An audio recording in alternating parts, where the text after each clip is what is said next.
नमस्कार, मी कल्याणी वाघमोडे, बारामती येथून मी माझं मत व्यक्त करत आहे। आज खरं तर खूप हेक्टिक दिवस होता। आज माळवा प्रांताचे, मराठा साम्राज्याचे क्रांतिकारी सुभेदार मल्हारराव होळकर यांची जयंती उत्सव फलटण तालुक्यातील होळ या ठिकाणी साजरा झाला। दरवर्षी त्या ठिकाणी आम्ही अभिवादन करण्यास जातो, पण आज काही कारणास्तव मला त्या ठिकाणी पोहोचता आलं नाही। सर्वप्रथम मी विनम्र अभिवादन व्यक्त करते। आपण पाहतोय की महाराष्ट्रामध्ये खरं पाहायला गेलं तर राजकीय सामाजिक स्थिती काही व्यवस्थित नाही असंच दिसतं। बारामतीमध्ये पुण्यश्लोक राजमाता अहिल्यादेवी होळकर, ज्यांना मल्हारराव होळकर यांनी 28 वर्ष राज्य करण्याची एक सोनेरी संधी दिली आणि सोनेरी इतिहासाच्या कायापटलावर त्यांचं नाव कोरलं गेलं। त्या पुण्यश्लोक अहिल्यादेवी होळकर यांचं बारामती येथे असलेल्या शासकीय महाविद्यालय व रुग्णालय याच्या नावाच्या बाबतीत 31 मे 2023 रोजी जो GR शासन निर्णय काढला, तर त्याच्यामध्ये छेडखानी करण्याचं काम महाराष्ट्र शासनाने केलेलं आहे आणि हा गोंधळ महाराष्ट्र सरकारनेच केलेला आहे।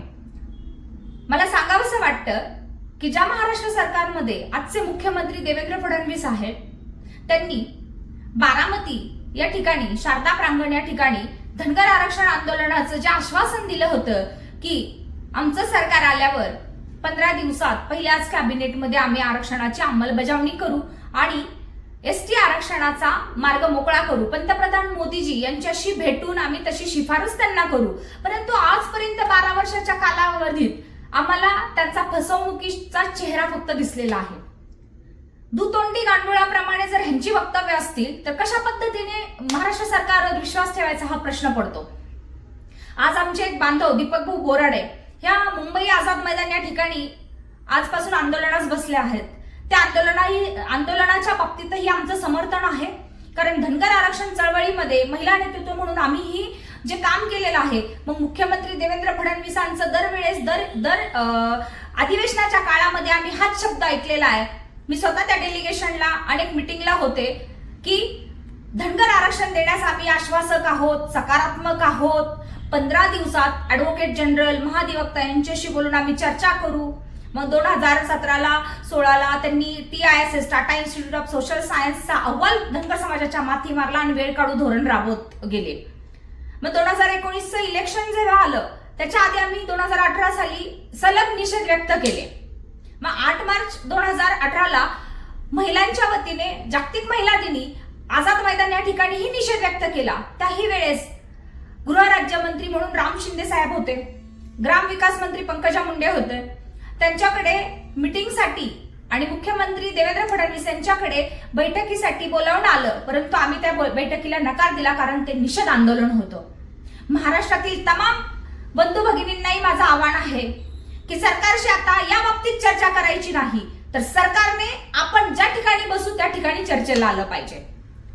आपण बघतोय की प्रत्येक वेळेस खेळ चालू ठेवण्याचं काम, या कोर्टातून त्या कोर्टात खेळ टाकण्याचं काम हे सरकार करत आहेत। मग सरकारच्या विरोधात असताना जे नेते, मग ते आमदार खासदार असतील, धनगर समाजाच्या बाजूने बोलतात आणि ज्यावेळेस ते स्वतः सत्तेत जातात त्यावेळेस टोलवाटोलीची उत्तरं देतात। हा त्यांचा दुतोंडी चेहरा आपण ओळखला पाहिजे। समाजातील सर्व बंधू भगिनींना माझं आव्हान आहे की आपण आपली लढाई ही आपणच लढली पाहिजे। आपल्या संघर्षाचा आवाज, आपला अस्तित्वाचा आवाज आपणच उजागर केला पाहिजे, कारण आपल्यासाठी कोणी लढणारे नाहीये। दुर्बल वंचित घटकांना बाजूला ठेवायचं, त्यांना कुठल्याही पद्धतीने त्या जागी किंवा खुर्चीची जागा त्यांना द्यायची नाही, हे कदाचित प्रस्थापितांनी ठरवलेलं आहे, म्हणून घराणेशाहीचा काळ सोकावलेला आहे। आपण बघतोय स्वातंत्र्यानंतर खऱ्या अर्थाने देश स्वातंत्र्य झालाय का, तर दुर्बल वंचित असलेल्या घटकाला खरा न्याय मिळत नाहीये, ही आमची शोकांतिका आहे। एकूण लोकसंख्येच्या 18 ते 20% असलेल्या धनगर समाजाला, धनगर जमातीला ही एक ट्रायबल कम्युनिटी असताना देखील आपण बघतो की आरक्षणासाठी 2014 पासून आंदोलन चालू नाहीये, तर त्याच्या आधीपासून आंदोलन चालू आहेत। गेले 75 वर्षापासून धनगर जमात आपला न्याय हक्क मागतोय। डॉक्टर बाबासाहेब आंबेडकरांनी त्यांच्या घटनेप्रमाणे दिलेले जे आरक्षणाचा हक्क आहे, तर तो आरक्षणाचा अधिकार त्याची फक्त अंमलबजावणी करणे बाकी आहे. लोकसभा बिल 1956च्या त्या बिलप्रमाणे दुरुस्तीचा एक अध्यादेश राज्य सरकारने केंद्राला देणं अपेक्षित आहे आणि केंद्राने त्याच्यावर अंमलबजावणी करणं गरजेचं आहे. एकीकडे केंद्रीय गृहमंत्री अमित शहाजी जम्मू काश्मीर मधील तेथील लोकांना म्हणजे आदिवासी असलेल्या किंवा मेंढपाळ बांधवांना एसटीचा प्रवर्गामध्ये आरक्षण त्यांनी दिलेलं आहे. परंतु महाराष्ट्रातील धनगर जमातीला मात्र झुलवत ठेवण्याचं काम हे महाराष्ट्र सरकार आणि केंद्र सरकार करत आहे. मग त्यामध्ये काँग्रेस, राष्ट्रवादी, भाजप, शिवसेना हे सगळ्या पक्षांनी त्यांचं काय योगदान दिलं हे त्यांनी एकदा धनगर जमातीला दाखवावं. महाराष्ट्रामध्ये प्रत्येक आमदाराला अशी अनेक निवेदनं धनगर जमातीच्या युवकांकडून अनेक संघटनांकडून गेलेली आहेत, परंतु आजपर्यंत कोणीही यावर विशेष अशी लक्षवेधी आता या 5 वर्षात किंवा त्याच्या 5 वर्षापूर्वी पण घेतलेली नाही. त्याआधी 1-2 वेळा लक्षवेधी झाल्या, परंतु त्याचा कुठंही अंमलबजावणीचा विषय झालेला नाही. त्यामुळं धनगर जमातीच्या भावना आता तीव्र झालेल्या आहेत आणि या आंदोलनासाठी सर्वतोपरी सर्वांनी सहकार्य करत या आंदोलनामध्ये आपला सहभाग द्यावा.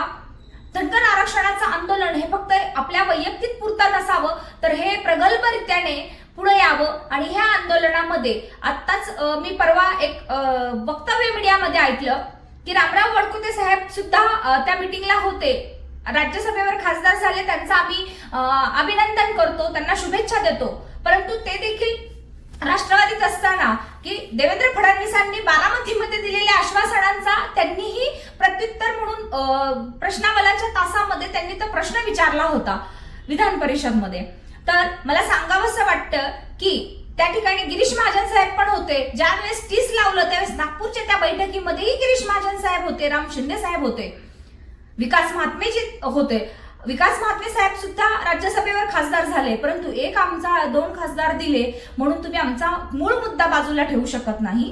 तर आमचा न्याय हक्काचा आरक्षणाचा मुद्दा मार्गी लावण्यासाठी आम्हाला आमच्या लोकसंख्येच्या प्रमाणात असलेल्या जागा प्रत्येक पक्षाने आम्हाला जाहीर कराव्यात आणि त्या पद्धतीने निर्णय घेण्यात यावा.